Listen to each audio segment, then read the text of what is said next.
It is with deep sadness that we announce the death of John Fisher du Plessis, originally of Arundel Hill and resided at Odsa, who passed away on Friday, 8th November 2013 at the age of 54. He was the proprietor of Sundry Warehouse. The funeral service of the late John Fisher du Plessis, also known as Rabbi, will be held on Thursday, 21st November 2013 at the Sacred Heart Parish, Marcia, from 2 p.m. Then to the Chalk Cemetery for burial.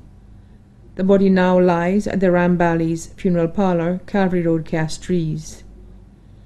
The family would like to inform all well-wishers to wear a touch of green to the funeral service.